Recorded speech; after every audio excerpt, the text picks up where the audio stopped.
ঢাকা দক্ষিণ city corporation নির্বাচনে BNP দলীয় প্রার্থী ইশরাক হোসেনকে জয়ী ঘোষণা করেছেন আদালত। একই সঙ্গে ভোট কারচুপির অভিযোগে শেখ ফজলে নূর তাপসের মেয়র পদ বাতিল করেছেন আদালত। 2020 সালের 3 মার্চ অনিয়ম, দুর্নীতি ও অগ্রহণযোগ্যতার অভিযোগে ডিএসসিসি নির্বাচন ও ফলাফল বাতিল চেয়ে মামলা করেছিলেন মেয়র প্রার্থী ইশরাক হোসেন।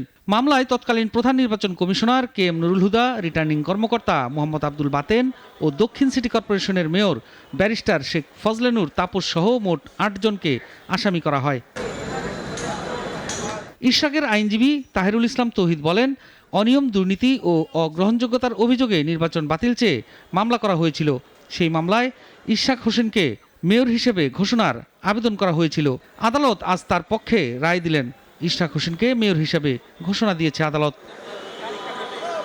2020 সালের 1 ফেব্রুয়ারি ঢাকা উত্তর সিটি ও দক্ষিণ সিটি কর্পোরেশনের নির্বাচন অনুষ্ঠিত হয়। নির্বাচনে আওয়ামী লীগের প্রার্থী আতিকুল ইসলাম উত্তরে ও ফজলে নূর তাপস দক্ষিণে মেয়র নির্বাচিত হন। নির্বাচন কমিশন 2 ফেব্রুয়ারি ভোটের গ্যাজেট প্রকাশ করেন।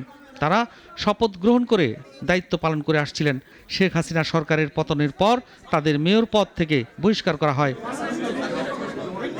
নির্বাচনী ট্রাইব্যুনালে দায়িত্বপ্রাপ্ত ঢাকার প্রথম যুগ্ম জেলা জজ মোহাম্মদ নুরুল ইসলাম ইশরাক হোসেনকে মেয়র হিসাবে ঘোষণা দিয়ে এই রায় ঘোষণা করেন।